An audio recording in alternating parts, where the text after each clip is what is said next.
जय हिंद, नमस्कार साथियों। इंटरनेशनल रिलेशन में आपका फिर से स्वागत है कि लक्षद्वीप घूमने जाने के लिए 10 दिन में कितना खर्चा आता है और कौन कौन साधन है, इसके अलावा परमिट कहाँ से मिलती है यहाँ जाने के लिए, इन सभी को इस वीडियो में विस्तार से समझेंगे। देखिए, जब से प्रधानमंत्री नरेंद्र मोदी ने अपने सोशल मीडिया हैंडल पर लक्षद्वीप की कुछ फ़ोटो शेयर की हैं, उसके बाद से लक्षद्वीप जाने के लिए और जिसके बाद से मालदीव और लक्षद्वीप के बीच कंट्रोवर्सी छिड़ गई थी, जिस वजह से सोशल मीडिया पर बॉयकॉट मालदीव बहुत ही चर्चा में आ गया था। इसके अलावा भारत के दिग्गज स्टार जैसे सलमान खान, अक्षय कुमार और क्रिकेट के भगवान कहे जाने वाले सचिन तेंदुलकर ने भी अपने देश में घूमने की सलाह दी थी। देखिए, अगर आप लक्षद्वीप जाना चाहते हैं तो इसके लिए सबसे पहले आपको सरकार से परमिट लेनी पड़ेगी। परमिट लेने के लिए आप ऑनलाइन अप्लाई भी कर सकते हैं और जो सरकार द्वारा यह परमिट मिलता है, इसकी अवधि लगभग 30 दिन की होती है और इसकी फ़ीस 300 रुपये होती है। इसके अलावा एयरपोर्ट पर आपको 300 रुपये ग्रीन टैक्स के रूप में भी देने होंगे। इसके अलावा परमिट लेने का दूसरा तरीका भी है।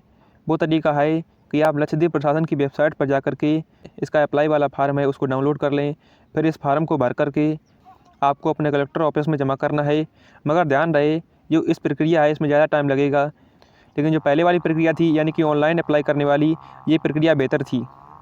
इसमें कम समय में आपको परमिट मिल जाएगा।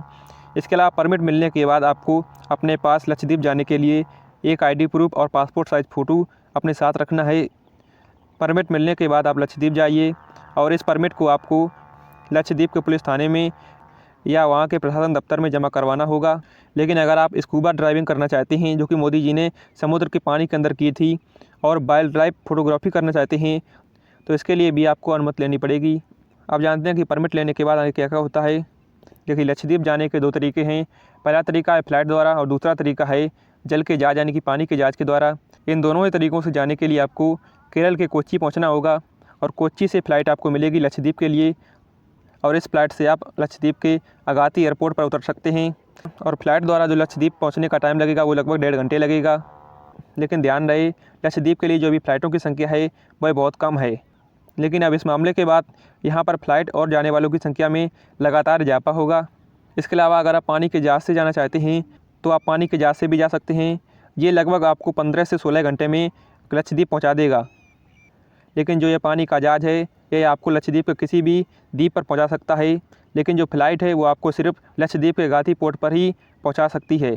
और जो पानी का जहाज़ है इसमें आपको बहुत ही कंफर्टेबल और अच्छी सुविधाएं मिलेगी, जिसमें आपको फर्स्ट क्लास, सेकंड क्लास, इसके अलावा इकोनॉमी क्लास की सीट मिलेगी।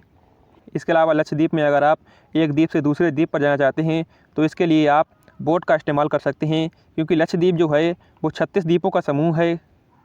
देखिए, वहाँ पहुँचने के बाद सबसे पहले आपको ये बातें ध्यान रखनी चाहिए। देखिए, अगर आप लक्षद्वीप जाएँ तो सबसे पहले आप वहाँ पर नगद रकम लेकर जाएँ यानी कैश लेकर के जाएँ, क्योंकि वहाँ पर एटीएम और ऑनलाइन पेमेंट करने में कुछ दिक्कतों का सामना करना पड़ सकता है। इसके अलावा वहाँ के खर्चे की बात करें तो वहाँ का टिकट खर्चा लगभग, जो वहाँ पर फ़्लाइट टिकट का खर्चा लगभग 5500 रुपये आ जाता है।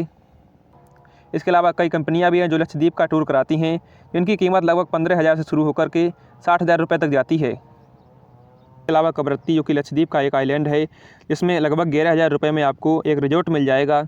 इसके अलावा आपको अगर स्कूबा राइडिंग करनी है, जो कि मोदी जी ने कही थी पानी में, इसके लिए आपको 20 मिनट के लिए, और इस 20 मिनट की राइडिंग के लिए आपको 3,000 रुपये और 40 मिनट की राइडिंग के लिए आपको 5,000 रुपये की रकम पे करनी पड़ेगी।